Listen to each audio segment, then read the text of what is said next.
Hi everyone, सो आप कर रहे हैं तैयारी बोर्ड्स के लिए और आपको पता है कि रिप्रोडक्शन यूनिट में से आपके टोटल 16 नंबर के क्वेश्चंस आते हैं।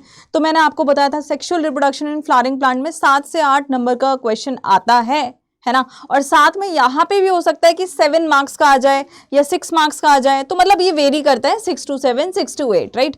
तो ये चैप्टर भी ऑलमोस्ट आपका 7 या 6 नंबर का आता ही आता है। उसके बाद हमारा एक और चैप्टर है जिसको हम बोल रहे हैं रिप्रोडक्टिव हेल्थ, वो आपका 3 number max to max 4 number का आएगा, उससे ज्यादा नहीं। अगर रिप्रोडक्टिव हेल्थ 3 नंबर का आ रहा है तो इधर थोड़ा बहुत चेंज हो सकता है। So hello everyone, welcome to science Adda 24/7। मैं हूं नीलम, आपकी बायोलॉजी एजुकेटर, एंड इस चैप्टर को भी हम अपने पहले चैप्टर की तरह बहुत अच्छे से डिटेल में बट कम टाइम में कवर करने वाले हैं। तो रेडी हो जाइए अपनी नोटबुक लेकर के, और करना है ये मन में ठानना है, बीच बीच में आपको जब भी टाइम मिल रहा है मैं आपको ऐसा कंटेंट देती जा रही हूँ कि अगर आप किसी पर्टिकुलर सब्जेक्ट को पढ़ के बहुत बोर हो चुके हैं तो आप स्विच कर सकते हैं बायो की तरफ और एक एक वन शॉट्स आप निपटा सकते हैं। आपका पूरा का पूरा चैप्टर एक बार में कंप्लीट होता जाएगा, ठीक है। तो ह्यूमन रिप्रोडक्शन आज स्टार्ट करते हैं। बहुत सारे स्टेप्स हैं ह्यूमन रिप्रोडक्शन में जो कि इंट्रोडक्शन पेज पे दिए हुए हैं, उनके बारे में जानेंगे कि वो क्या कहते हैं यहाँ पर। तो बेसिकली चैप्टर में और क्या होगा, इस सेशन में और क्या होगा, आपके सारे कॉन्सेप्ट हैं, PYQs जो भी आए हुए हैं वो हैं आपके पास, और एग्जाम्पल्स हैं। अगर इसमें हैं तो वो बहुत अच्छे से सॉल्व होंगे, अगर नहीं हैं तो ऑब्वियसली नहीं है, ठीक है। So let's start this. सबसे पहले मैं आपको एक क्वेश्चन बता देना चाहती हूँ। देखिए ये क्वेश्चन आया है, state the cellular nature function of myometrium and endometrium. Endometrium and myometrium का फंक्शन क्या होता है। अब हम ये पढ़ते हैं फीमेल रिप्रोडक्टिव सिस्टम में एसेसरी पार्ट्स हैं, उसमें हम ये कवर करते हैं, इसका मतलब आपको जरूर पता होना चाहिए यहाँ पे, ठीक है। नेक्स्ट हम बात करेंगे, देखिए ये क्वेश्चन मैंने आपको रिप्रोडक्शन वाले चैप्टर में पढ़ाया था, सेक्सुअल रिप्रोडक्शन में। अब ये देखिए 5 नंबर का क्वेश्चन यहाँ पे आता है ह्यूमन रिप्रोडक्शन में, और पहला क्वेश्चन क्या कह रहा है, draw a well labelled diagram of cross section of human seminiferous tubule. अब आप बोलोगे सेमिनिफेरस ट्यूब्यूल कैसे ड्रॉ करूं मैम, क्या लिखूं, तो मैं आपके लिए एक अमेजिंग वीडियो लेकर के आने वाली हूं क्योंकि कैसे लिखना है। बट उससे पहले आपको ना सीक्वेंस याद होना चाहिए कि आपका प्राइमरी स्पर्मेटोसाइट्स बन रहा है, सेकेंडरी स्पर्मेटोसाइट बन रहा है, फिर क्या बन रहा है एग्जैक्टली। आपको सीक्वेंस अगर याद रहेगा तो आप ये क्रॉस सेक्शन इजिली बना सकते हैं। Plus explain the hormonal regulation of spermatogenesis. Don't worry, कैसे लिखना है मैं जब ये टॉपिक भी पढ़ाऊंगी तो मैं इस क्वेश्चन को फिर से लेकर के आऊंगी, and I let you know कि how you can write this in your notebook, right. Now the one other question that was objective question, that is an objective question जो यहाँ पर है आप सभी के सामने, कि जो एंडोक्राइन ग्लैंड है हार्मोन कौन सा रिलीज करें, प्लस उनका फंक्शन क्या है, कौन सा सही है कौन सा गलत है, ये आपको पता होना चाहिए। इस तरीके के क्वेश्चन आते हैं। ये आपका आया हुआ है एम्ब्रियोनिक स्टेज कौन सी है, ये क्या है, ये लेबल करने के लिए आया हुआ है। This is also very easy, ठीक है। स्टेम सेल्स क्या होते हैं, कहाँ से ये बनते हैं, 2 एप्लीकेशंस बता दो आप किसी डिजीज को क्योर करने के लिए या कुछ भी क्योर करने के लिए स्टेम सेल्स के बारे में। तो again a very interesting question here, ठीक है। तो ये बोर्ड्स के क्वेश्चन है, आपके कोई और क्वेश्चन नहीं है। अब मैं आपको बताती हूँ NCERT में जब ये चैप्टर बेटा स्टार्ट होता है ना, तो स्टार्टिंग में ही कुछ टर्म्स है जो दी गई हैं, और बात मेरी मानो, आपको पता है इनकी नीट में सिर्फ इस एक पॉइंट से क्वेश्चन आया हुआ है। NCERT का पहला लाइन हम कह सकते हैं पहले पैराग्राफ का, कि वो बोलता है ह्यूमंस आर विविपैरस ऑर्गेनिजम्स, है ना। अब बच्चों को कई बार बच्चे कंफ्यूज हो जाते हैं, ये पूरी एक स्टेटमेंट है उसके बेस पर, तो मैं वहां का ये पॉइंट लेकर के आई हूँ कि हम एग लेइंग नहीं है, we are not oviparous, we are viviparous organism, ठीक है। उसके बाद हमारी बॉडी में क्या होता है, गैमेटोजेनेसिस होता है, और क्या होता है, इंसेमिनेशन होता है। वो जो गैमीट्स बन गए हैं, फीमेल की बॉडी के गैमीट्स कहीं ट्रांसफर नहीं होते बट मेल्स के हो जाते हैं, तो insemination is transfer of male gamete into the female vaginal tract, reproductive tract, that is sperm, right. Then you will talk about implantation. आप भाई सॉरी, उसके बाद होता है बेटा फर्टिलाइजेशन होता है। आप दोनों गैमीट्स मिल गए, उसके बाद वो गैमीट डेवलप करेगा और वो बॉडी में इम्प्लांट करेगा। जैसे कि एक सीड आप जमीन में बो देते हो, प्लांट कर देते हो, वैसे ही ये बच्चा भी इम्प्लांट होगा। जेस्टेशन उसका डेवलपमेंट होगा। ह्यूमंस में ये 9 मंथ का पीरियड है। जेस्टेशन पीरियड वो होता है जब एक जाइगोट पूरा एक यंग वन में कन्वर्ट होता है, एडल्ट में एडल्ट नॉट लेट्स नॉट से एक फीटस में डेवलप होता है। तो वो पूरा टाइम कितना ले रहा है ये डिफरेंट होता है डिफरेंट स्पीशी में। ह्यूमंस में एवरेज 9 मंथ है।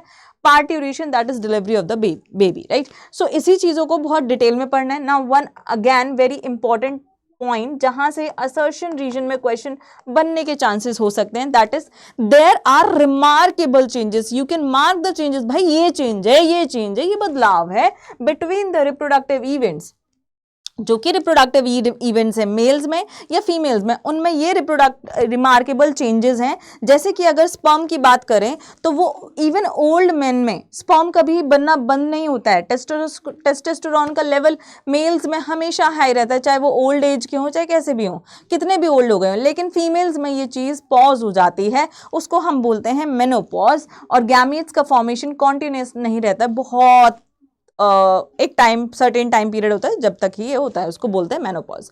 अब बात आती है फीमेल्स की, तो मैं एक बात बता देती हूँ, फीमेल्स आपको समझने में ऐसा लगता है ना कि यार मैम समझ नहीं आ रहा है, और अभी तो वैलेंटाइन भी आ रहा है तो तुम्हें तो लोग वैसे भी समझ नहीं आ रहे होंगे, पर ये तुम अपनी किताबों को वैलेंटाइन बनाओ, यहाँ पर किसी वैलेंटाइन को वैसे मत ढूंढो पर्सनल लाइफ में, क्योंकि तुम्हें लड़कियां तो बिल्कुल समझ नहीं आएंगी और लड़कियों को लड़के समझ नहीं आएंगे, क्योंकि हमें भगवान ने थोड़ा सा अलग कॉम्प्लेक्स ही बना दिया है। तो अभी टाइम वेस्ट ना करें, अभी सिर्फ पढ़ाई पर ध्यान दें, ठीक है। और यहाँ पे ceases in women around the age of 50 years, ठीक है।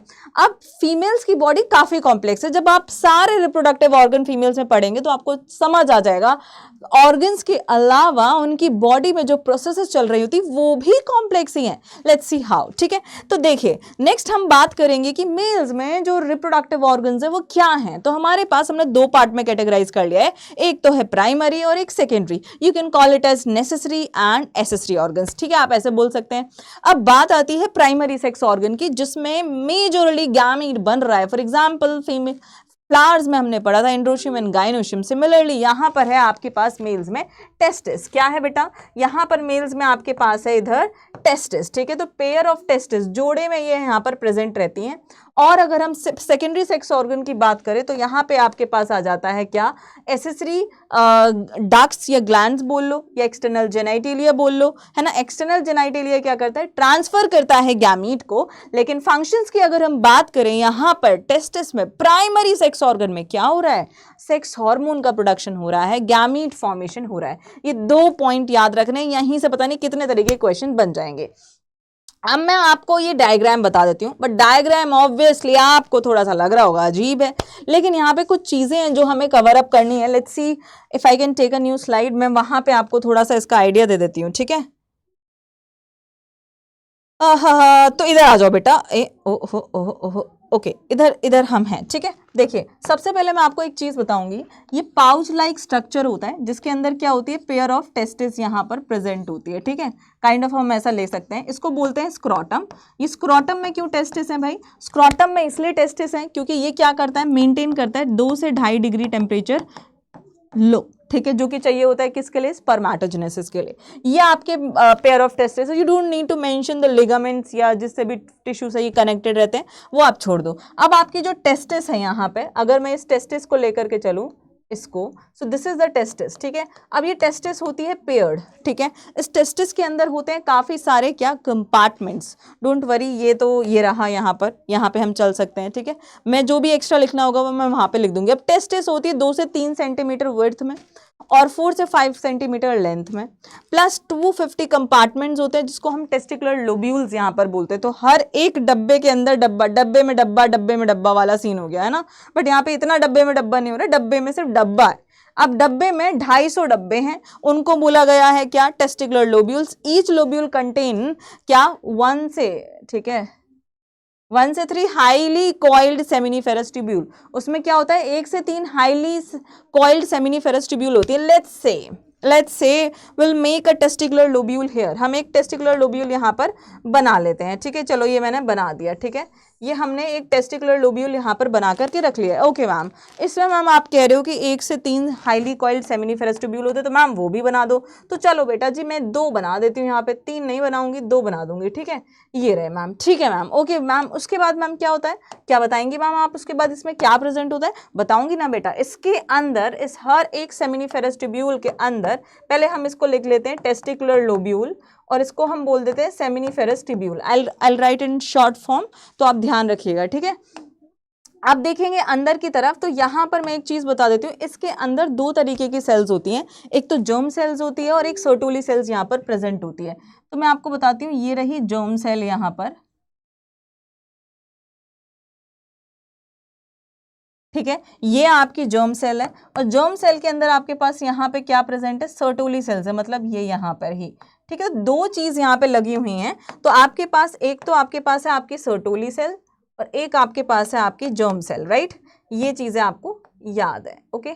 तो इनका नाम हम यहाँ पे लिख लेते हैं। ये आपके पास है सर्टोली सेल, सॉरी ब्लू वाली है आपकी जर्म सेल्स, या हम इसको बोल सकते हैं स्पर्मेटोगोनिया। क्या बोल सकते हैं? स्पर्मेटोगोनिया, ठीक है। और इसको हम क्या बोल सकते हैं यहाँ पर? Sertoli cell. इसको हम क्या बोल सकते हैं यहाँ पर? सर्टोली सेल्स इधर बोल सकते हैं। क्लियर? तो ये चीज हो गई। अब बात आती है कि मैम ये जो स्पेस है, ये जो स्पेस यहाँ पर है, इसको क्या बोला जाता है मैम? इसको बोलते हैं बेटा इंटरस्टिशियल स्पेस, इंटरस्टिशियल स्पेस, ठीक है। ओके अभी आपको जो एक क्वेश्चन था वो यहीं पे क्लियर होगा, तो ध्यान से लिखना, ठीक है। अब यहाँ पे मैम बीच में क्या प्रेजेंट होती हैं? इम्यूनोग्लोबुलिन सेल्स, ठीक है। इम्यूनोग्लोबुलिन सेल्स भी प्रेजेंट होती हैं, ठीक है। प्लस में यहाँ पर एक्स्ट्रा और चीजें क्या प्रेजेंट होती है, मैं ऐसे ही बना दे रही हूँ, जिसको हम बोलते हैं लेडिक सेल। हम क्या बोलते हैं उनको? लीडिक सेल बोलते हैं, या फिर हम उनको बोल सकते हैं इंटरस्टिशियल सेल। क्या बोल सकते हैं? इंटरस्टिशियल सेल्स भी यहाँ पर बोल सकते हैं। ये चीजें यहाँ पर प्रेजेंट होती हैं। अब बात आती है मैम जो वो क्वेश्चन था, आप हमें टीएस बता सकते हैं क्या, जो कि स्पर्मेटोजेनेसिस हो रहा है? तो उससे पहले आपको पता होना चाहिए स्पर्मेटोजेनेसिस है ना। तो फिर जब वो स्पर्मेटोजेनेसिस आपको पता चल जाएगा तो मैं टीएस में भी बना करके दिखा दूंगी। What is TS? Transfer section. Just that आपको इतना अभी यहाँ पे ये ध्यान रखना है, ठीक है, क्योंकि यहाँ से क्वेश्चन बनेगा। अब बात आती है जर्म सेल्स। जो ये जर्म सेल्स है, क्या ये मैम कीटाणु है? नहीं, ये स्पर्मेटोगोनिया है, वो जो कि गैमीट्स बनाएंगे। इनको बोलते हैं स्पर्मेटोगोनिया। ये कैसे होते हैं? डिप्लॉइड यहाँ पर होते हैं। इनमें होती है एक प्रोसेस जिसको बोलते हैं स्पर्मेटोजेनेसिस, और आपके बन जाते हैं स्पर्म्स, ठीक है। इसके पीछे बहुत सारे हार्मोन्स का हाथ है। तो अब ये सर्टोली सेल्स क्या करती हैं मैम? ये सर्टोली सेल्स क्या करती हैं? ये न्यूट्रिशन प्रोवाइड करती हैं एक स्पर्मेटोजेनेसिस प्रोसेस में, ठीक है, ताकि स्पर्म्स यहाँ पर बन जाएं। तो वो प्रोवाइड करती है न्यूट्रिशन। कौन? सर्टोली सेल्स, ठीक है। अब बात कर लेते हैं हार्मोन्स की। तो देखिए ये होता कैसे है, एग्जैक्टली क्या होता है, जब प्यूबर्टी अटेन होती है तो हम हाइपोथैलेमस एक जीएनआरएच रिलीज करता है। What is GnRH? सबसे पहले तो ये पता होना चाहिए, गोनाडोट्रोपिन रिलीजिंग हार्मोन। क्या बोलते हैं? गोनाडोट्रोपिन रिलीजिंग हार्मोन, इसको बोलते हैं गोनाडोट्रोपिन रिलीजिंग हार्मोन, यहाँ पर बोला जाता है, ठीक है। अब बात करेंगे यहाँ पे पिट्यूटरी हार्मोन की। जीएनआरएच एक्ट करता है एंटीरियर पिट्यूटरी पर। एंटीरियर पिट्यूटरी क्या करती है? एफएसएच रिलीज कराती है and LH. What is FSH? Follicle stimulating hormone. इसको ध्यान रखिएगा, इसको क्या कहते हैं बेटा? Follicle stimulating hormone. Stimulating, stimulate करना मतलब क्या होता है? किसी को एक्टिव करना। जैसे कि हम कहते हैं ना कि यार तेरे को मोटिवेशन एक स्टिमुलस का काम करता है, तुम काम करने लग जाते हो, तुम पढ़ने लग जाते हो, दैट इज एग्जैक्टली स्टिमुलस, ठीक है। अब वो उसको स्टिमुलेट करेगा। अब ये फॉलिकल स्टिमुलेटिंग हार्मोन क्या करेंगे? सर्टोली सेल्स पर एक्ट करेंगे। सर्टोली सेल्स क्या करेंगे यहाँ पर? एक मतलब एक तो न्यूट्रिशन ये देते हैं, ठीक है, प्लस ये क्या कराते हैं? स्पर्मेटोजेनेसिस में प्रमोट करते हैं स्पर्मेटोजेनेसिस को। प्लस एक ये हार्मोन रिलीज करता है इनहिबिन। जब ये बहुत ज्यादा, जब हमें चाहिए कि स्पर्मेटोजेनेसिस अब होना ही नहीं चाहिए, काफी स्पर्म ऑलरेडी है, तो ये इनहिबिन हार्मोन यहाँ पर नेगेटिव फीडबैक इधर देने लगता है। अब ये एलएच है, जिसको हम बोलते हैं ल्यूटेनाइजिंग हार्मोन। ये लेडिक सेल्स के ऊपर एक्ट करता है। लेडिक सेल्स आपको पता है इंटरस्टिशियल स्पेस में प्रेजेंट होती हैं, और यहाँ से निकलता है टेस्टोस्टेरोन, मतलब ये रिलीज करती हैं टेस्टोस्टेरोन, और टेस्टोस्टेरोन क्या कराता है? स्पर्मेटोजेनेसिस कराता है। ये क्या है? यहाँ पे एक एंड्रोजन है। क्या है ये? एंड्रोजन है। क्लियर? एंड्रोजन वर्ड आए तो घबराना नहीं है। प्लस मैं आपको एक चीज और बताना चाहूंगी, सर्टोली सेल्स कुछ केमिकल रिलीज करती हैं। ये रिलीज करते हैं कुछ फैक्टर्स, ये एनसीईआरटी की लाइन है, ये कुछ रिलीज करते हैं फैक्टर्स जो कि किस में हेल्प करते हैं? स्पर्मिएशन में हेल्प करते हैं। किस में? स्पर्मिएशन में। अब आप जानेंगे कि मैम स्पर्मिएशन क्या है क्या नहीं है, तो उसके लिए तो आपको स्पर्मेटोजेनेसिस तो कवर करना ही पड़ेगा। चलें, अब ये क्लियर हो गया। तो आपका जो क्वेश्चन था, देखिए उसमें आपका क्वेश्चन में ये वाला पार्ट तो हो गया कंप्लीट। ये वाला पार्ट कंप्लीट हो गया। Explain the hormonal regulation of spermatogenesis, ये क्लियर हो गया। अब बात आती है पहले वाले पार्ट की, तो वो तो मैं अभी करवा दूंगी, ठीक है। तो इधर आओ, अब फिर से आ जाओ इधर। अब बात आती है कि एसेसरी ग्लैंड्स क्या है मैम? एसेसरी ग्लैंड्स तो भाई यहाँ पे बहुत सारी हैं। कौन सी हैं? सेमिनल वेसिकल है। सेमिनल वेसिकल क्या है? यहाँ पे पेयर्ड होती है। अब आपको यहाँ पे ये डाउट हो रहा होगा कि मैम इनका कनेक्शन तो बता दो एक बार। मैम इनका एक बार कनेक्शन बता दो, तो मैं कनेक्शन बता देती हूँ, ठीक है। यहाँ पे देखिए ये आपके पास है टेस्टिस, ठीक है। टेस्टिस में क्या है, आपके पास है बहुत सारे टेस्टिकुलर लोब्यूल्स, ठीक है। और हर टेस्टिकुलर लोब्यूल्स के अंदर क्या है, यहाँ पे काफ़ी सारी सेमिनिफेरस ट्यूब्यूल्स यहाँ पर हैं, ठीक है। चलो मान लो मैं एक एक लेकर के चलती हूँ। ये आगे जा कर के कनेक्ट होती हैं किससे, रेटिटेस्टिस से, ठीक है। रेटिटेस्टिस के बाद आपके पास क्या आता है, ये देखो यहाँ पर आ जाते हैं हम, कहाँ गया डायग्राम, अरे रे रे रे रे, ये इधर आ जाओ, ठीक है। अब ये आपके पास यहाँ पर ये है टेस्टिस, यहाँ से निकल रहे हैं आपके सेमिनिफेरस ट्यूब्यूल, आगे जाकर के रेटे टेस्टिस बना रहे हैं। उसके बाद ये आपके पास वास एफरेंशिया बना रहे हैं। क्या बनाएंगे यहाँ पे शो नहीं कर रहा हुआ है उसने, पर मैं बता देती हूँ। आगे जाकर के आपको वास एफरेंस मिलता है जब ये कनेक्ट हो जाता है, ठीक है, एफरेंशिया। और आगे जाकर के एपिडिडाइमिस, एपिडिडाइमिस में क्या होता है बच्चों, यहाँ पर होता है मैच्योरेशन हो जाता है और मोटिलिटी इंक्रीज हो जाती है स्पर्म की, ठीक है। आगे जाकर के आपके पास आता है वास डिफरेंस। वास डिफरेंस क्या होता है, स्पर्म डक्ट होती है वास डिफरेंस, ठीक है। एक डक्ट यहाँ से आई और एक डक्ट सेमिनिफेरस ट्यूब्यूल से आई, ये दोनों मिलकर के क्या बनाते हैं, इजैक्यूलेटरी डक्ट, ठीक है। इजैक्यूलेटरी डक्ट यहाँ पर बनाते हैं, ठीक है। इसके पास आपके पास क्या है, प्रोस्टेट ग्लैंड है एंड नीचे यहाँ पर बल्बो यूरेथ्रल ग्लैंड है। अब यहाँ पे ध्यान रखिएगा, सेमिनल वेसिकल भी आपकी पेयर्ड रहती है, बल्बो यूरेथ्रल भी आपकी पेयर्ड रहती है, सिर्फ प्रोस्टेट ग्लैंड यहाँ पे पेयर्ड नहीं रहती है, ठीक है। ये चीज़ क्लियर हो गई। सेमिनल वेसिकल पेयर्ड है, सीक्रेट करती है सेमिनल फ्लूइड अल्कलाइन, ये ट्रांसपेरेंट होता है, जेली लाइक होता है and it is rich in fructose, और क्या करता है, एनर्जी यहाँ पर प्रोवाइड करता है, ठीक है। उसके बाद हम बात करेंगे प्रोस्टेट ग्लैंड की, जो कि अनपेयर्ड है, it secret alkaline fluid, calcium plus कुछ क्लॉटिंग एंजाइम्स भी यहाँ पर प्रोवाइड करता है। बल्बो यूरेथ्रल ग्लैंड पेयर्ड होती है, also known as Cowper's gland and it help in lubrication of penis. अब देखो यहाँ पे सब बच्चों को सबसे ज्यादा डाउट होता है कि जो आपका ये यूरेटर है ना, ये है ना यूरेथ्रा, सॉरी, ठीक है, ये क्या करता है, यहाँ पर कॉमन पैसेज है स्पर्म का एंड यूरिन का, एक ही पैसेज है जिसमें से यूरिन एंड स्पर्म दोनों आते हैं। ये पूरा का पूरा यहाँ पर पीनिस है, इस पोर्शन को ग्लैंस पीनिस बोला जाता है। बहुत लोग क्या पढ़ा देते हैं कि ये पूरा ग्लैंस पीनिस होता है, ये नहीं होता पूरा ग्लैंस पीनिस, ये एंड पोर्शन जो पार्ट है इसको ग्लैंस पीनिस बोला जाता है। प्लस यहाँ पे जो ये fold of skin, four skin यहाँ पर प्रेजेंट होती है, फोर स्किन इसको बोला जाता है and this is urethral meatus, ये वो पोर है जहाँ से स्पर्म प्लस यूरिन दोनों के दोनों क्या आते हैं, बाहर आते हैं, ठीक है। I hope it is clear, right. So this is the male reproductive system यहाँ पे। अब हम बात करेंगे फीमेल रिप्रोडक्टिव सिस्टम की। फीमेल रिप्रोडक्टिव सिस्टम में सबसे पहले हम बात करेंगे एक ऐसे पार्ट की जिसको बोला जाता है necessary part. I don't think कि आपको ये विजिबल नहीं है क्या यार, ये तो बहुत कम दिखाई दे रहा है गेस, है ना। फैलोपियन ट्यूब लाइट ज्यादा हो रखी है या तो इस वजह से। ये देखिए ओवरी है और ये ओवेरियन लिगामेंट है, ठीक है। ओवरी में क्या होता है, गैमेटोजेनेसिस होता है।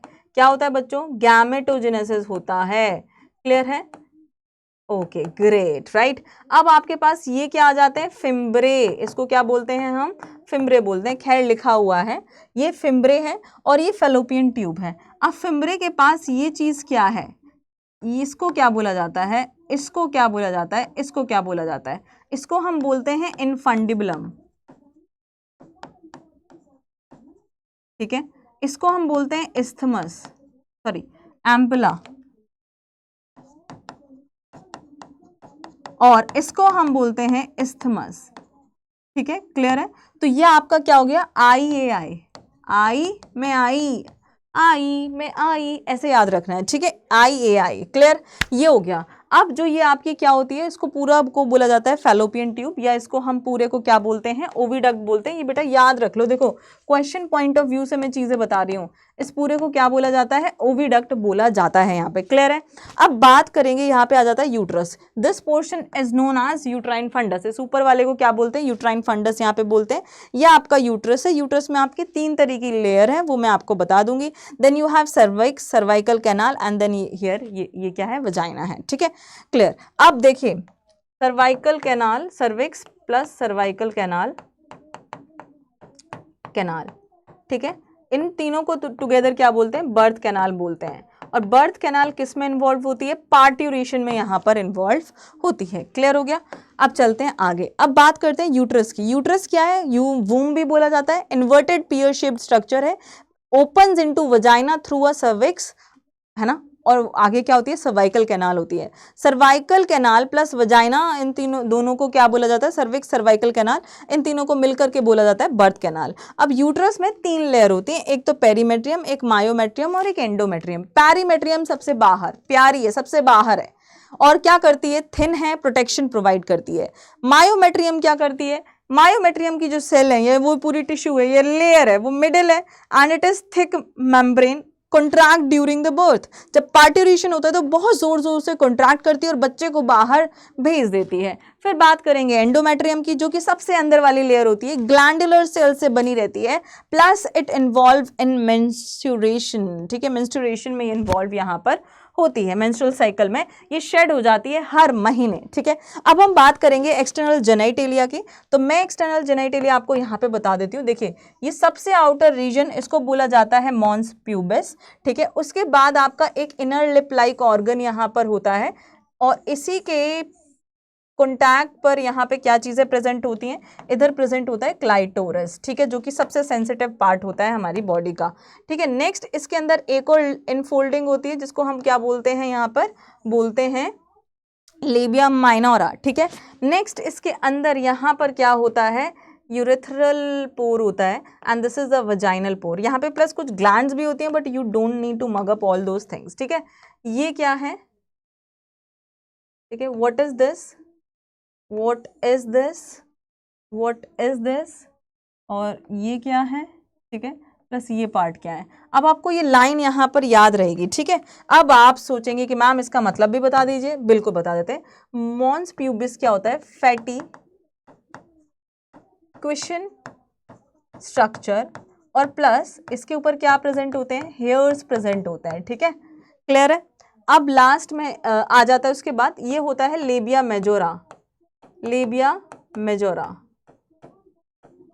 जिसको बोलते हैं थिक फोल्ड ऑफ स्किन। ये क्या होता है, थिक, यार ये देखो बच्चों, थिक फोल्ड ऑफ स्किन इसको बोलते हैं, और इसमें भी क्या होते हैं, हेयर यहाँ पर होते हैं। क्लियर। और इसके दोनों के कॉन्टैक्ट पे यहाँ पे क्या होता है, क्लाइटोरस इधर होता है। Now this is called as urethral pore, urine. तो टोटल यहाँ पर 3 पोर होते हैं फीमेल्स में। This is urethral pore, this is vaginal pore. ठीक है, ये वजाइना है। ठीक है, प्लस इधर साइड में क्या होता है, एनल पोर होता है। क्या होता है, एनल पोर होता है। क्लियर।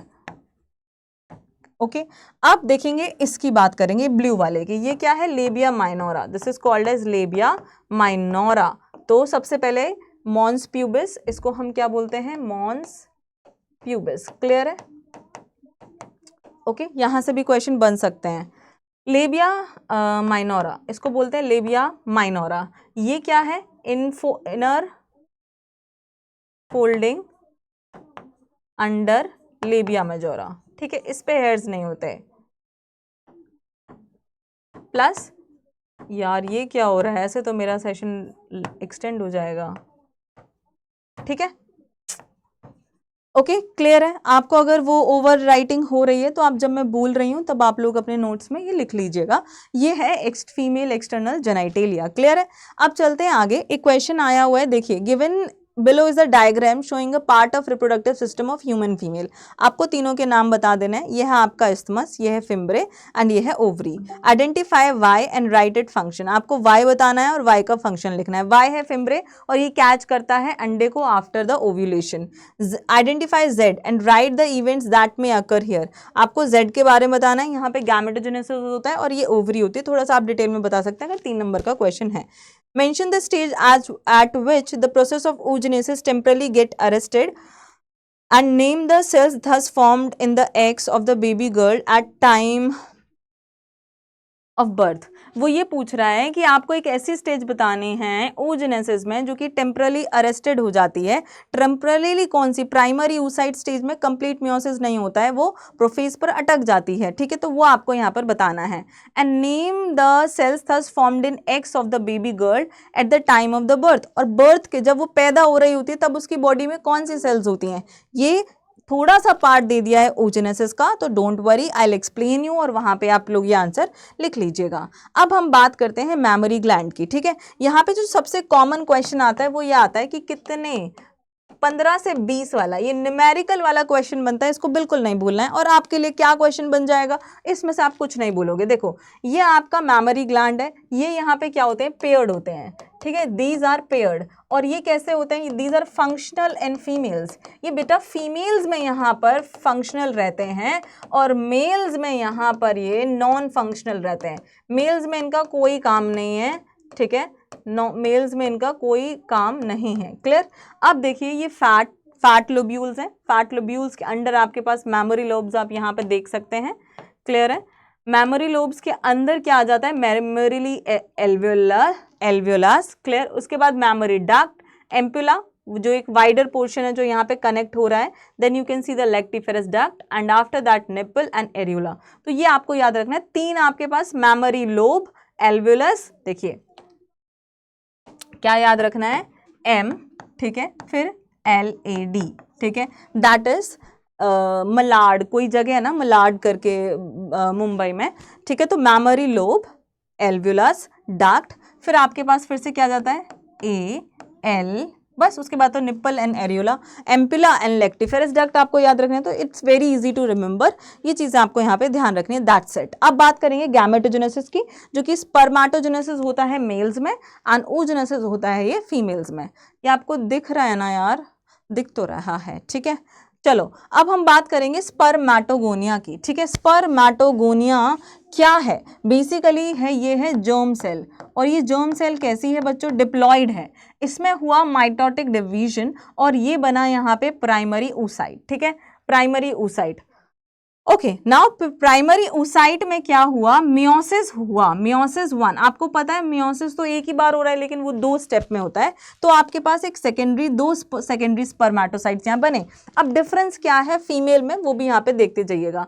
फीटल लाइफ मतलब जब वो बच्ची मदर के पेट में है, जब वो एम्ब्रियो है, तभी उसकी बॉडी में ये चीजें स्टार्ट हो गई हैं। ओगोनिया है, उसकी बॉडी में भी जर्म सेल्स हैं, ठीक है, ओवरी के अंदर क्या है, जर्म सेल्स हैं, और वहां पर माइटोटिक डिवीजन। अभी आप डोंट वरी, ओवरी के अंदर क्या होती हैं चीजें मैं बता दूंगी। अब ओगोनिया है, यहाँ पे माइटोटिक डिवीजन हुआ, बना प्राइमरी oocyte। तो ध्यान रखना है कि प्राइमरी oocyte हमेशा डिप्लॉयड रहता है, ये चीज नहीं भूलनी है। इसके बाद यहाँ पे मियोसिस हुआ, मियोसिस 1 जो है वो कंप्लीट होता है प्रायर टू ओव्यूलेशन, ठीक है। तो ये प्राइमरी oocyte जो है ना, यही अरेस्ट हो जाता है सेकेंड प्रोफेज स्टेज पर। वो कब कंप्लीट होगा, जब वो लड़की प्यूबर्टी अटेन करेगी, तब प्यूबर्टी अटेन करने से पहले जब ओव्यूलेशन पहला हो रहा होता है, तभी वो वहां पर क्या करता है, मियोसिस 1 कंप्लीट होता है। तो जब ये पूरा प्रॉपर डिवाइड हो जाएगा तो आपके पास एक हैप्लॉइड सेकेंडरी oocyte बनेगा एंड फर्स्ट पोलर बॉडी बनेगी। यहाँ पे 2 इक्वल सेकेंडरी oocyte बने हैं, बट यहाँ पर स्पर्मेटोसाइट्स बने, बट यहाँ पर अनइक्वल बने। क्यों, ये फर्स्ट पोलर बॉडी बनी है, ये डीजनरेट हो जाएगी। और ये क्यों ज़्यादा बनी है, क्योंकि इसमें ज़्यादा न्यूट्रिशन होना चाहिए, लार्ज होनी चाहिए, ज़्यादा साइटोप्लाज्म होना चाहिए। आफ्टर फर्टिलाइजेशन जब तक ये प्लेसेंटा से कनेक्ट नहीं होती है, तब तक जो डेवलपिंग एम्ब्रियो को न्यूट्रिशन है वो यहीं से यहाँ पर मिल रहा होगा। अब बात करते हैं ये सेकेंडरी oocyte, फिर से जाकर के इसमें मियोसिस सेकेंड जो स्टेप है वो कंप्लीट होती है। अडल्ट रिप्रोडक्टिव स्टेज में ये काम यहाँ पे हो रहा होता है। Second polar body and ovum आपका बनता है। ओवम में भी मियोसिस पता है कब कंप्लीट होती है, एकदम जब स्पर्म आकर के उसको फ्यूज करने वाला होता है, राइट। अब देखो यहाँ पर हमारे बन जाते हैं स्पर्मेटिड। क्लियर, यहाँ पे हमारे क्या बन गए, स्पर्मेटिड। स्पर्मेटिड से स्पर्मेटोजोआ बनना क्या कहलाता है, स्पर्मियोजेनेसिस। क्लियर। और स्पर्मेटोगोनिया से पूरा स्पर्मेटोजोआ बनना क्या कहलाता है, स्पर्मेटोजेनेसिस। मैम अब ये बता दो स्पर्मिएशन क्या होता है, लिख लो चैट बॉक्स में, नहीं स्पर्मिएशन लिखो कि the release of spermatozoa from the seminiferous tubule, है ना। सेमिनिफरस ट्यूब्यूल में वो अटैच रहता है स्पर्मेटिड से और वो फाइनली रिलीज होकर के ल्यूमेन में हो जाता है। जैसे कि लेट्स से ये रहा, ये डायग्राम आपको ड्रॉ करना है। मान लो ये स्पर्मेटोजोआ है, अब ये यहाँ पे सर्टोली सेल से एम्बेडेड है, ये क्या करेगा, यहाँ ल्यूमेन में आ जाएगा, फ्री हो जाएगा, that is known as spermiation. ठीक है, स्पर्मिएशन, स्पर्मेटोजेनेसिस एंड स्पर्मियोजेनेसिस में तीनों में डिफरेंस है। एक बार फिर से रिवाइज करवा देती हूँ। स्पर्मेटोजेनेसिस का मतलब है स्पर्मेटोगोनिया से स्पर्म बनना, स्पर्म ही क्या कहलाता है, स्पर्मेटोजोआ कहलाता है। स्पर्मियोजेनेसिस का मतलब है स्पर्मेटिड, ये क्या बने हैं, स्पर्मेटिड, स्पर्मेटोजोआ में कन्वर्ट होना, that is known as spermiogenesis. Spermiation का मतलब क्या है, ये जो स्पर्मेटोजोआ हैं ये सर्टोली सेल से अटैच रहते हैं for the nutrition. Sertoli cells कुछ फैक्टर्स, केमिकल फैक्टर्स रिलीज करती हैं और ये यहाँ से सेपरेट होकर के ल्यूमेन में आ जाते हैं, दैट इज स्पर्मिएशन। क्लियर हो गया ये चीज? तो आपके सारे सवालों के आंसर दोनों के मिल गए हैं यहाँ पे।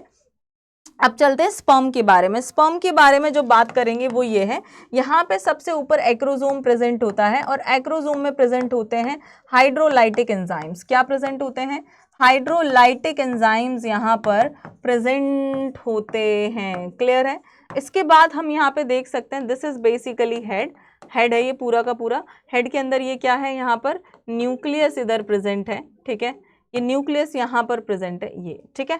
अब ये देख सकते हैं आप, ये सेंट्रियोल है, प्लस यहाँ पर बहुत सारे माइटोकॉन्ड्रिया होते हैं, दिस इज नेक, ठीक है, ये बहुत सारे माइटोकॉन्ड्रिया यहाँ पर हैं और ये क्या करते हैं, ये यहाँ पर इनको एनर्जी प्रोवाइड करते हैं। क्या करते हैं, एनर्जी प्रोवाइड यहाँ पर करते हैं। क्लियर? फिर आपके पास टेल है, टेल आपकी क्या करती है, मोटिलिटी में हेल्प करती है।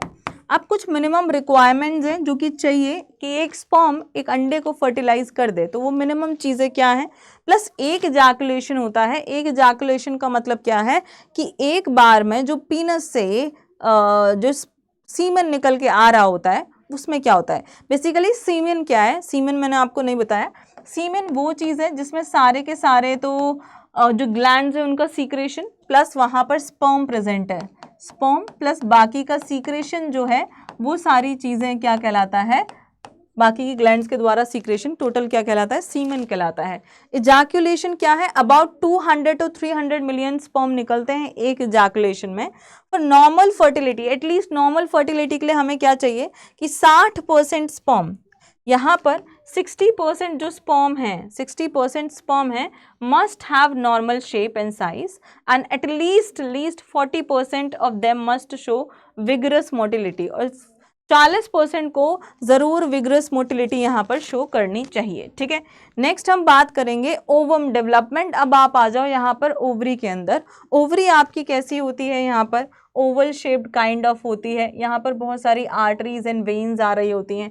नीचे वाले अंदर वाले रीजन को स्ट्रोमा बोलते हैं। Peripheral region, stroma and peripheral region होता है कॉर्टेक्स एंड स्ट्रोमा। ठीक है, कॉर्टेक्स एंड स्ट्रोमा में डिवाइडेड रहती है ये ओवरी दो पार्ट में। ठीक है, अब बात करेंगे यहाँ पर क्या होता है, oogenesis का इनिशिएशन कैसे होता है। सबसे पहले oogenesis begins during embryonic development. कब बेटा, एम्ब्रियोनिक डेवलपमेंट पे ये शुरू हो जाती है जब वो बच्ची मम्मी के पेट में हो रही होती है। तो oogonia जो है विच enter prophase 1 of meiosis 1 and become primary oocyte। Basically क्या बन जाता है, ये प्राइमरी oocyte यहाँ पर बन जाता है और यहाँ पर meiosis स्टार्ट हो जाता है, वो बन जाता है प्राइमरी oocyte। ठीक है, कहने का मतलब ये है आपके पास oogonia है, ये आपका बना primary oocyte, right, after mitosis. एक सेकेंड, अब आपका जो ये माइटोसिस हुआ ये बना प्राइमरी oocyte। अब प्राइमरी oocyte आगे कुछ बन नहीं पाया है अभी। प्राइमरी oocyte जो है वो अरेस्ट हो गया है प्रोफेज 1 स्टेज पर, समझे। अब प्राइमरी फॉलिकल जो हैं वो क्या करेंगे, मान लीजिए ये आपका प्राइमरी oocyte है, ठीक है, और इसके बाहर क्या बन गए हैं, आपके प्राइमरी फॉलिकल्स यहाँ पर डेवलप हो गए हैं। ठीक है, सराउंडेड बाय ग्रैन्युलोसा सेल्स। इसको हमने क्या बोल दिया है, प्राइमरी फॉलिकल बोल दिया है। And many follicle degenerate puberty living only 60 to 80,000। लेकिन उससे पहले कितने होते हैं oogonia, कहाँ गया oogonia, ये होते हैं couple of million, couple of million यहाँ पर प्रेजेंट होते हैं, लेकिन बाद में ये बहुत कम यहाँ पर बचते हैं। ठीक है, अब बात करेंगे सेकेंडरी फॉलिकल क्या होता है। Primary follicle develop into secondary follicle as addition of the layers of the granulosa cells and forms the theca. अब आपके पास यहाँ पे क्या होगा, ये आपके पास प्राइमरी oocyte है, प्लस इसके पास क्या है, बहुत सारे यहाँ पर, और यहाँ पे ये थीका इधर क्या हो जाता है, बन जाता है। क्लियर, ये चीज हो गई। नेक्स्ट आपके पास सेकेंडरी के बाद tertiary follicle. Secondary follicle mature into tertiary follicles with a fluid filled cavity जिसको बोलते हैं antrum, and primary oocyte complete it's first meiotic division, है ना। अब प्राइमरी oocyte अपना पहला मियोटिक डिवीजन कंप्लीट कर लेता है, मतलब अभी भी वो प्राइमरी oocyte, अभी भी सेकेंडरी oocyte नहीं बना है। टर्शियरी फॉलिकल में अभी भी वो मैं येलो ही बना रही हूँ, तो वो प्राइमरी oocyte है। यहाँ पर आपके पास क्या है, बहुत सारे ग्रेन्युलोसा सेल्स हैं,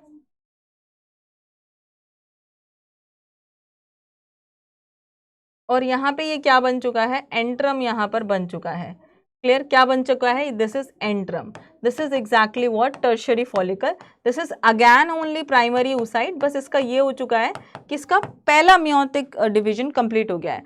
first meiotic division produce large secondary oocyte। अब इसके बाद डिपेंड करके क्या बनाएगा, सेकेंडरी oocyte बनाएगा और प्लस एक फर्स्ट पोलर बॉडी यहाँ पर बनाएगा, ठीक है, फर्स्ट पोलर बॉडी इधर बना देगा, ठीक है।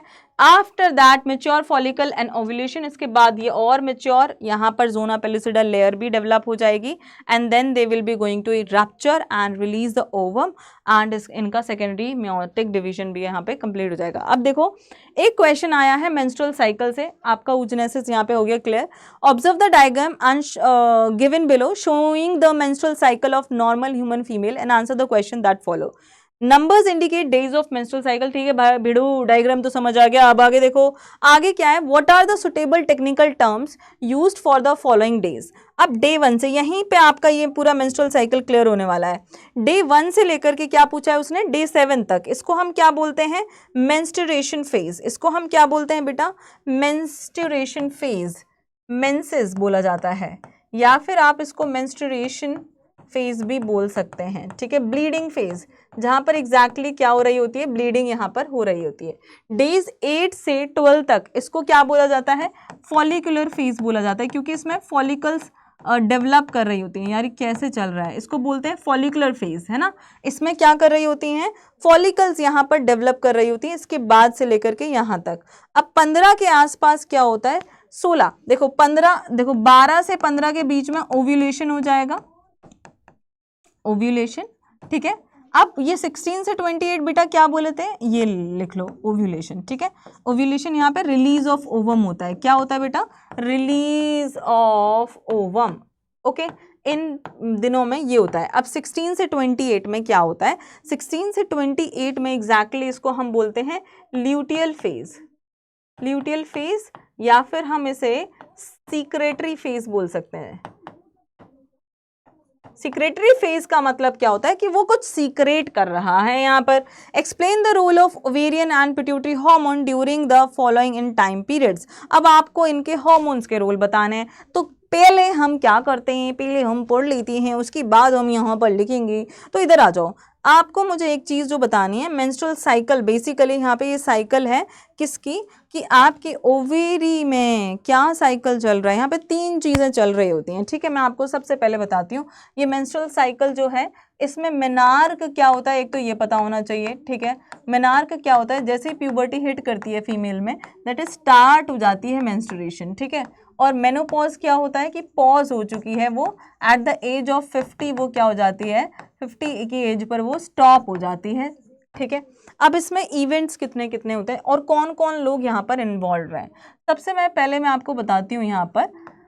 और ये साइकिल एवरेज, साइकिल जो है वो एवरेज 28 से लेकर के 35 डेज तक का हो सकता है। ये पर्सन टू पर्सन डिपेंड करेगा कि किसी का 35 डेज तक का साइकिल है, किसी का 28 का है, ठीक है। अब यहाँ पे देखेंगे, सबसे पहले हमारे पास पिट्यूटरी हार्मोन्स आते हैं,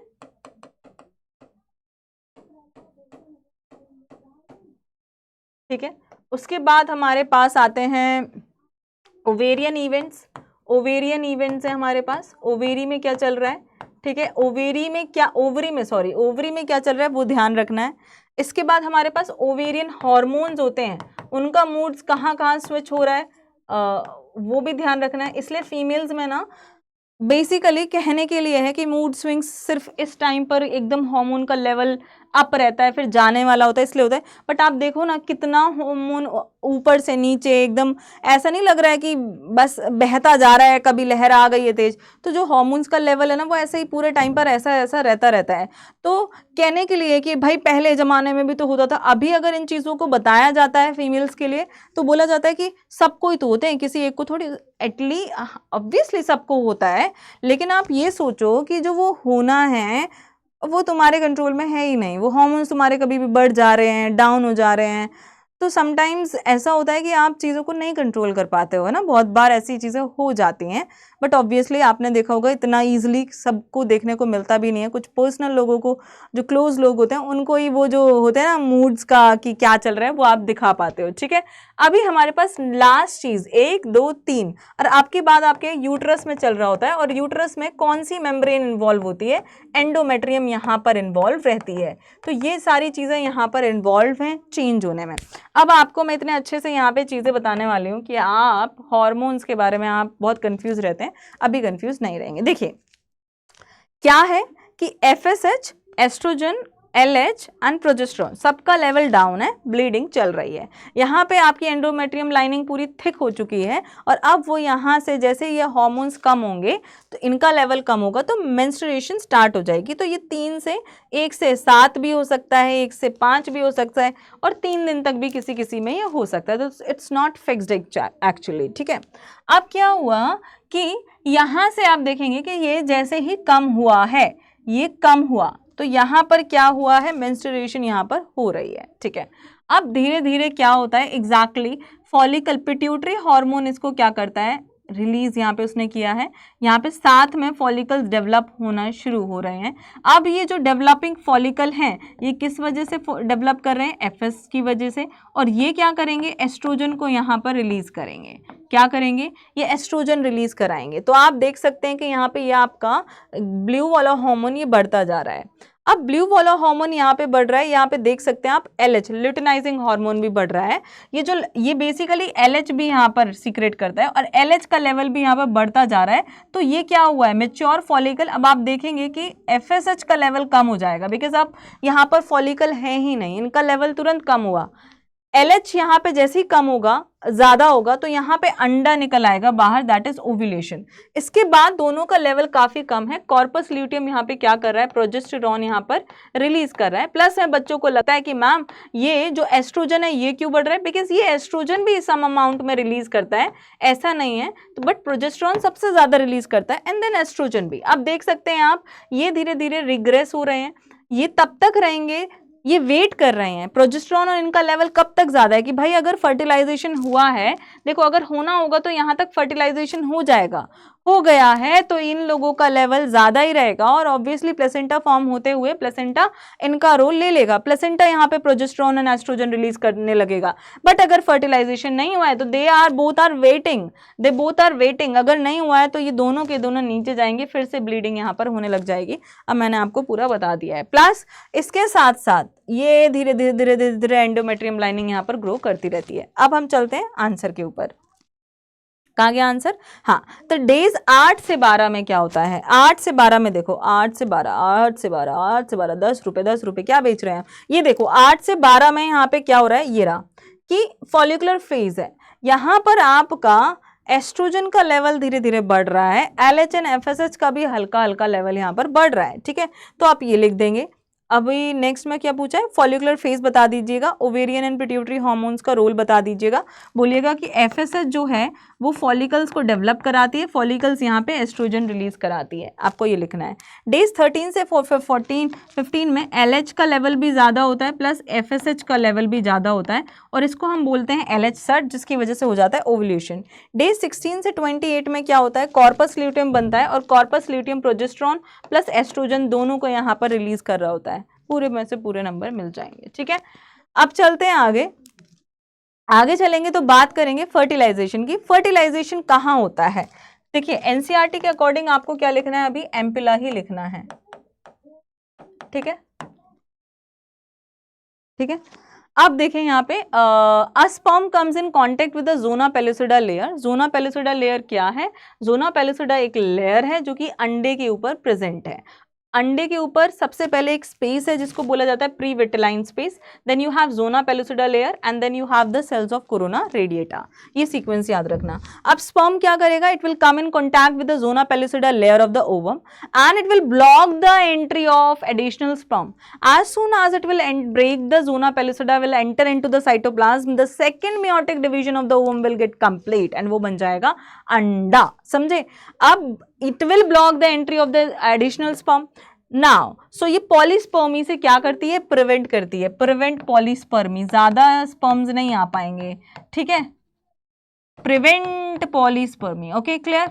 now the secretion of the acrosome, acrosome क्या करता है, लाइटिक एंजाइम्स प्रोड्यूस करता है। लाइटिक एंजाइम्स क्या करते हैं, जोना पेलुसिडा लेयर को ब्रेक करने में हेल्प करते हैं and it will enter into the cytoplasm, this induces, ये तो मैंने बता दिया, क्लियर, ये चीज यहाँ पे क्लियर हो गई है। अब देखो आपका क्या बनता है, जाइगोट। अब जाइगोट में क्या होगा बेटा, क्लीवेज होगा। बच्चों को बहुत डाउट रहता है कि क्लीवेज एंड माइटोसिस में क्या डिफरेंस है। Cleavage is also a type of cell division, mitosis is also a type of cell division. Then what is the difference, difference ये है कि माइटोसिस मान लो हो रहा है तो ये एक सेल डिवाइड होने के बाद 2 इक्वल सेल में डिवाइड होएगी, ठीक है, क्लियर है। लेकिन क्लीवेज अगर होता है तो मान लो कोई एक सेल है, इसमें अगर क्लीवेज हुआ तो ये काइंड ऑफ टोटल जो वॉल्यूम है ना सेल का वो इतना ही रहेगा, काइंड ऑफ अगर मैं टोटल ड्रॉ करूं तो वो इतना ही रहेगा, clear. This is exactly what cleavage is. Okay, next हम बात करते हैं यहाँ पर स्पर्म आता है। स्पर्म इस अंडे को फर्टिलाइज करता है और आपका बन जाता है जाइगोट। अब ये जाइगोट कैसा है बच्चे, डिप्लॉयड है, इसमें हुआ क्लीवेज, ये 2 सेल्स आपकी जो बनी है, इन सेल्स को क्या बोला जाता है, ब्लास्टोमियर यहाँ बोला जाता है। ये ब्लास्टोमियर सेल्स जो हैं ये और क्लीवेज होगा, ये बन जाएंगी 4, ये बन जाएंगी 8 ब्लास्टोमियर जो सेल्स यहाँ पर हैं इसको हम क्या बोलते हैं, इसको हम बोलते हैं मॉर्यूला। क्या बोला जाता है इसे, मॉर्यूला। अब बात आती है ब्लास्टोसिस्ट इम्प्लांटेशन की। ब्लास्टोसिस्ट है ये, इसमें क्या हुआ है, सॉरी यहाँ पे आने से पहले मैं आपको और बताती हूँ चीज़ें, और डेवलपमेंट होगा और 16 से 32 सेल का ये यहाँ पर बन जाएगा। अब ये 16 से 32 सेल का ये बना है, इसको हम क्या बोलते हैं, ब्लास्टोसिस्ट यहाँ पर बोलते हैं। एग्जैक्टली इस ब्लास्टोसिस्ट में ब्लास्टोमियर्स का क्या हाल हुआ है, इस ब्लास्टोसिस्ट में ब्लास्टोमियर्स का थोड़ा सा अजीब हाल हुआ है। हाल क्या हुआ है कि यहाँ पर जो ब्लास्टोमियर्स, अबे यार रुको यार, रुको जरा, ये क्या है, इसमें क्या हुआ है कि कुछ सेल्स बाहर की तरफ जो है ना अरेंज हो गई हैं और कुछ ब्लास्टोमियर सेल्स बाहर की तरफ अरेंज हो गई हैं और इन्होंने यहाँ पे क्या बनाया है, ट्रोफोब्लास्ट बनाया है, ठीक है, ट्रोफोब्लास्ट यहाँ पर, ठीक है। What is this layer called as, trophoblast. इसको हम क्या बोलते हैं, ट्रोफोब्लास्ट यहाँ पर बोलते हैं, clear. Okay, now what will happen to the other, what are these, these are nothing, these are the blastomere cells only, ठीक है। ये 1632 बनी है, उसके बाद आपके पास ब्लास्टोसिस्ट बन रहा है। अब ये 1632 जो ब्लास्टोमियर वाली सेल्स हैं ये आगे जाकर के इसको ब्लास्टोसिस्ट बना रही हैं। How, here you will have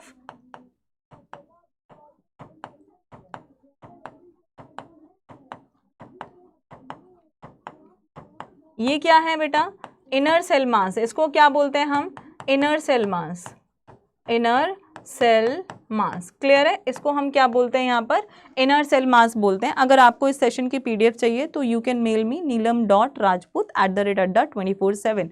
अब इसको क्या बोला जाता है, ब्लास्टोसिस्ट यहाँ पर बोलते हैं। अब ये ब्लास्टोसिस्ट क्या करेगा, it is ready to implant into the uterus और यूट्रस, ठीक है। इम्प्लांटेशन के लिए यहाँ पर बहुत फटाफट रेडी यहाँ पर हो जाएगा। ओके, अब देखो इम्प्लांटेशन, मैं इसको कॉपी कर सकती हूँ क्या, I don't know if I can do that और नॉट। ओहो हो, ये क्या हो गया, अच्छा ये PPT पर है इसलिए नहीं हो रहा है, कोई बात नहीं, ठीक है। नेक्स्ट है इम्प्लांटेशन। तो आपके पास जो अभी ये स्ट्रक्चर था यहाँ पे ऐसा वाला, ठीक है, ये स्ट्रक्चर में आपके पास जो ट्रोफोब्लास्ट है, मैं यहाँ पे एक एक सेल बना देती हूँ। ये जो ट्रोफोब्लास्ट है ये यहाँ पे क्या करेगी, ट्रोफोब्लास्ट से कुछ फिंगर लाइक प्रोजेक्शन निकलेंगी, जो ये बाहर वाली लेयर है ब्लास्टोमियर सेल्स की, उसको हम बोलते हैं क्या, फिंगर लाइक प्रोजेक्शन, उसको हम बोलते हैं कोरियोनिक विलाई। अब मान लो ये बच्चा मम्मी की यूट्रस में चिपक रहा है। तो मम्मी की यूट्रस की भी तो कुछ सेल्स होंगी, तो यूट्राइन जो टिश्यू है, जो एंडोमेट्रियम है, वो ये दोनों मिलकर के यहाँ पर मिलकर के बोल रही हूँ, यूट्राइन टिश्यू यहाँ पर इन्वॉल्व होगी प्लेसेंटा फॉर्मेशन में। प्लेसेंटा क्या है? It is a connection between the foetus and the mother, mother और बच्चे के बीच का कनेक्शन है ये। अब देखिए क्या होता है, मान लो ये एम्ब्रियो है, ये वाला व्हाइट वाला एम्ब्रियो है। अब ये बच्चा मम्मी से या प्लेसेंटा से कैसे कनेक्ट होगा? बच्चे का एक पार्ट है जिसको बोलते हैं अम्बिलिकल कॉर्ड, वो अम्बिलिकल कॉर्ड प्लेसेंटा से पहले अटैच होगी एंड प्लेसेंटा मदर से अटैच है। समझे? ये सीक्वेंस आपको याद रखना है, ये इंपॉर्टेंट है, ध्यान रख लीजिएगा जो अटैचमेंट होता है। अब प्लेसेंटा की बात करेंगे, बट उससे पहले आया हुआ है ये question. The diagram given below shows a developmental stage of human embryo. Answer the following question with reference to it. What is Y? Inner cell mass. What is X? Trophoblast. अब मैं आपको इसका फंक्शन क्यों ना बताऊं, मैं आपको इसका फंक्शन जरूर बताऊंगी। ये देखिए, ये जो इनर सेल मास यहाँ पर है, इसका काम क्या है? ये इनर सेल मास क्या करती है? डिफ्रेंशिएट होती है 3 लेयर में, इसी से आपकी बनती हैं स्टेम सेल्स। और स्टेम सेल से आप क्या क्या कर सकते हैं? जो भी ऑर्गन ऐसा है जो डैमेज हो चुका है, आप उसको फिर से प्रोड्यूस कर सकते हैं स्टेम सेल से। मान लीजिए एडिनोसाइन डीअमीनेज डेफिशिएंसी आपके पास, you have, if you have stem cells you can produce whatever the organ, whatever the part of the body that you want. तो आप बहुत सारी डिजीज को, ऑर्गन्स को यहाँ पर फिर से डेवलप करा सकते हैं, डिजीज को क्योर कर सकते हैं with the help of the stem cells. In stem cells में क्या होता है? टोटिपोटेंसी होती है। What is totipotency? Totipotency is the ability of the cell to give rise the any part of the body or that particular organism, जिसकी वो है। ये इनर सेल क्या करेगी? डिफरेंशिएट करेगी 3 लेयर्स में, that is endoderm, mesoderm and ectoderm. ठीक है, 3 लेयर्स में यहाँ पर क्या करेगी? ये डिफरेंशिएट इधर करेगी। क्लियर हो गया? अब चलते हैं आगे, आई होप ये क्लियर हो गया होगा। तो identify and name the human embryonic stage. Blastocyst है ये। Mention it exact location in the normal pregnancy of the women. Uterus में होगा। Write the function each of the parts of the label X and Y. X and Y का आप part लिख सकते हैं। Y यहाँ पर 3 डिफरेंट लेयर्स में डेवलप करेगी, endoderm, mesoderm, ectoderm. Endoderm, mesoderm, ectoderm आपकी बॉडी के lungs, kidney, heart, muscles, body, gut, intestine, जो भी पार्ट है वो सबको जन्म देगी। आंख, ब्रेन, हर चीज आपकी किससे डेवलप होगी? यहां से डेवलप होना शुरू होएगी। ठीक है, तो आई होप ये क्लियर यहां पर हो गया है। अब प्लेसेंटा की बात करेंगे। प्लेसेंटा एक एंडोक्राइन ग्लैंड की तरह भी फंक्शन करता है, इसके अलावा इसका और भी काम है। तो सबसे पहले मैं आपका इसका एंडोक्राइन ग्लैंड वाला फंक्शन यहां पर बता देती हूँ। देखिए, एंडोक्राइन की ग्लैंड की तरह काम करता है। ह्यूमन कोरियोनिक गोनाडोट्रोपिन यहाँ पे ये रिलीज करता है। ह्यूमन प्लेसेंटल लैक्टोजन भी रिलीज करता है, एस्ट्रोजन भी रिलीज करता है, प्रोजेस्टेरॉन भी। ठीक है, प्रोजेस्टेरॉन भी। अब बात आती है लेटर स्टेजेस में ओवरी रिलैक्सिन प्रोड्यूस करता है। तो बच्चों को लगता है कि सिर्फ रिलैक्सिन ओवरी से ही प्रोड्यूस किया जाता है, नहीं, this guy also produce relaxin. Relaxin placenta भी प्रोड्यूस करता है एंड लेटर में ओवरी भी यहाँ पर इसको प्रोड्यूस करने लगती है। Estrogen, progestogen, cortisol, prolactin and thyroxine, these hormones, ये hormones increases several fold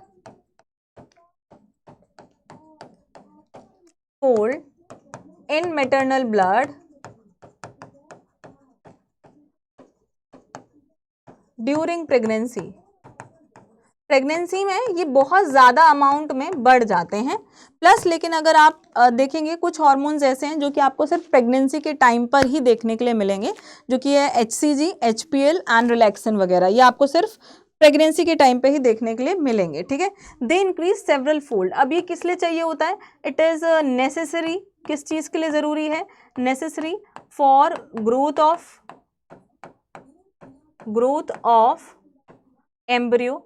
embryo की ग्रोथ के लिए जरूरी है, प्लस में और किसके लिए जरूरी है? प्लस मेटाबॉलिज्म के लिए जरूरी है। ठीक है, और हेल्दी प्रेगनेंसी के लिए भी जरूरी है, दोनों, मदर एंड बच्चों के लिए, दोनों के लिए।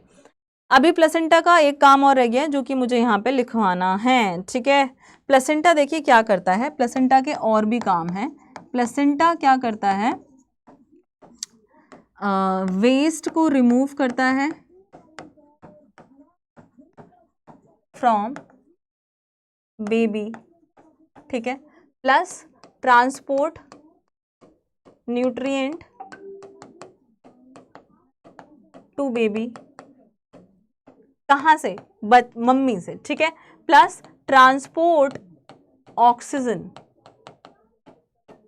बेबी, ओके, प्लस ये वेस्ट को रिमूव करता है फ्रॉम बेबी, और ऑक्सीजन, कार्बन डाइऑक्साइड और बाकी सारे एक्सक्रीटरी वेस्ट, वो वाले वेस्ट की हम बात कर रहे हैं, तो कार्बन डाइऑक्साइड भी प्लस एक्सक्रीटरी वेस्ट भी यहाँ पे ट्रांसपोर्ट कर देता है, ठीक है, through placenta, it occurs all through placenta. अब पार्ट्यूरेशन की बात करेंगे, that is the process of the delivery of the foetus, child birth को बोला जाता है parturition. It is induced by, ये क्वेश्चन इतना इंपॉर्टेंट है और बहुत बच्चे मुझे ये आंसर गलत फ्रेम करते हैं। अगर आप ये पूरा लाइन एग्जैक्ट लिखाओगे ना भाई, बहुत अच्छे नंबर मिलेंगे, 5 नंबर का, 3 नंबर का, जो भी है, ठीक है। Induced by a complex neuro endocrine mechanism, ये एक न्यूरो एंडोक्राइन मैकेनिज्म है और इनकी वजह से जो पार्ट्यूरेशन के सिग्नल्स हैं वो यहाँ पर आते हैं। जब एक बच्चा पूरा डेवलप कर जाता है, प्लस जो प्लेसेंटा है, एंडोक्राइन है ना ग्लैंड, ठीक है, ये इंड्यूस करते हैं माइल्ड यूट्राइन कंट्रैक्शन, और जैसे ही कंट्रैक्शन होता है इस पूरे को क्या बोला जाता है? Foetal ejection reflex. क्या बोला जाता है? Foetal ejection reflex. This trigger release of oxytocin, और ये क्या करता है? ऑक्सीटोसिन रिलीज कराता है। ऑक्सीटोसिन प्रोड्यूस करता है और कंट्रैक्शन, फिर ऑक्सीटोसिन और रिलीज होता है, तो जिसकी वजह से it will be going to it will actually expel the baby out from the birth canal, और इसी को बोलते हैं हम पार्ट्यूरेशन। अब नेक्स्ट हम देखेंगे कि जो एम्ब्रियो डेवलपमेंट है, आपको पता है जो इनर सेल मास है, वो इनर सेल मास क्या करेगी? 3 लेयर में डेवलप होगी, endoderm and then you have ectoderm, sorry mesoderm आएगी बीच में, और फिर आपके पास यहाँ पर होगी एक्टोडर्म। क्लियर है? ये होगी। अब ये एंडोडर्म, मीजोडर्म, एक्टोडर्म जो भी हैं, 1 मंथ में क्या होता है? एम्ब्रियो का हार्ट बन जाता है, 2nd मंथ में लिम्स एंड डिजिट्स बन जाते हैं, 3rd मंथ में limbs, external genital organ plus organ system develop हो जाते हैं, 5th मंथ में बॉडी पहला मूवमेंट प्लस स्कैल्प पे हेयर आ जाते हैं, 6th मंथ में पूरी बॉडी पर हेयर आ जाते हैं, आईलिड्स सेपरेट हो जाती हैं, आईलैशेस बन जाती हैं, देन आपके पास बचता है 7, 8 एंड 9th, इसके अंदर अंदर क्या हो जाती है? डिलीवरी हो जाती है। अब क्या होता है? फुल डेवलपमेंट यहाँ पर हो रहा होता है, बॉडी वेट, साइज इंक्रीज हो रहा होता है। अब आपको कुछ चीजें और यहाँ पर बतानी है, जैसे कि 9 मंथ का जेस्टेशन पीरियड यहाँ पर है, ठीक है, जेस्टेशन पीरियड यहाँ पर है, ओके ओके। अब इस 9 मंथ को हमने ट्राइमेस्टर में डिवाइड किया हुआ है, फर्स्ट ट्राइमेस्टर, ठीक है, फिर इसके बाद आपके पास है 2nd ट्राइमेस्टर, फिर आपके पास है यहाँ पर 3rd ट्राइमेस्टर। क्लियर है? अब देखिए आगे जाकर के, पहले ट्राइमेस्टर में क्या होता है? 3 महीने आते हैं, ठीक है, फिर आपका इसके अंदर भी 3 महीने, तो ये चीज़ें भी याद होनी चाहिए, इसके अंदर भी 3 मंथ आते हैं, तो टोटल 9 मंथ का आपका ये प्रेगनेंसी पीरियड यहाँ पर हो जाता है। चैप्टर हुआ खत्म। एक एक चीज़ें यहाँ पर इन्वॉल्व हैं, धोखाधड़ी बिल्कुल नहीं करनी है, खुद को धोखा बिल्कुल नहीं देना है। आप पढ़कर ना पढ़ करके किसी और को धोखा नहीं दे रहे हैं, ना ही साइंस अड्डा को, ना ही अपनी मम्मी को, ना ही पापा को, आप खुद को धोखा दे रहे हैं, अपनी ज़िंदगी को धोखा दे रहे हैं, ठीक है। अगर आप इस टाइम में पढ़ लेते हैं ना, तो जितने लोग आपके ऊपर उंगलियां उठा रहे हैं, आप सबकी उंगलियां नीचे करवा सकते हैं। लेकिन अगर आप इसी टाइम में नहीं पढ़े तो आपकी ज़िंदगी अजीब ही हो जाएगी। और ये सच बात है कि पढ़ते तो रहना पड़ेगा, तभी ज़िंदगी सही चलेगी, और आपको हमेशा पढ़ना पड़ेगा। मैं ऐसे मोटिवेट नहीं करी कि अभी पढ़ लो हो जाएगा, नहीं, आपको हमेशा पढ़ना पड़ेगा। लेकिन अगर अभी नहीं पढ़ पाए तो आगे बहुत दिक्कत हो जाएगी, 12th में और आगे जा करके भी। तो please do study sincerely, serious ना होएं बट सिंसियर हो जाएं, है ना। पढ़ाई करो, ऐसे मुंह बना करके नहीं बैठना है कि ओ तुम्हें तो बहुत, तुम्हारी तो पता नहीं क्या ही ज़िंदगी में क्या हो गया है पढ़ाई करने से। ऐसा कुछ नहीं हुआ है, सिर्फ पढ़ना ही तो है, ठीक है। और ये प्यारे प्यारे क्वेश्चन जो मैंने आपको दिए हैं, ठीक है, इनके आपको आंसर्स मुझे लिख करके भेजने हैं। कुछ सब्जेक्टिव क्वेश्चंस भी हैं, कुछ ऑब्जेक्टिव क्वेश्चंस भी हैं, तो जब भी आप पढ़ रहे हैं आप लिखेंगे, प्लस आप मुझे ये बताएंगे कि आपको सेशन कैसा लग रहा है। एंड बिकॉज देखिए ये 1 शॉट्स आपके लिए आ रहे हैं, ठीक है, इसके लिए मेहनत लगती है, लाइव सेशन से ज़्यादा मेहनत लगती है इनमें। तो आप मुझे मेल कर दीजिएगा अगर आपको इसकी PDF चाहिए है। प्लस अगर आप बेटर है, मैं एक काम कर देती हूँ कि आप लोग एक काम करो, अड्डा ऐप डाउनलोड करो, वहाँ पे बायोलॉजी बाय नीलम मैम की कम्युनिटी को फॉलो करो, वहाँ पर ये PDF आपको सेशन की मिल जाएंगी। And do not forget to comment कि सेशन कैसा लगा, सेशन में और क्या चाहते हैं और क्या चीज़ है जो आपको हेल्प कर सकती है, एनीथिंग दैट यू वांट कि मैम हमें ऐसा मोटिवेशन दे दीजिए, हमें आंसर राइटिंग बता दीजिए। So you are welcome to express your feelings and your feedback. Thank you so much for watching and 4 देना बायो के एग्जाम में।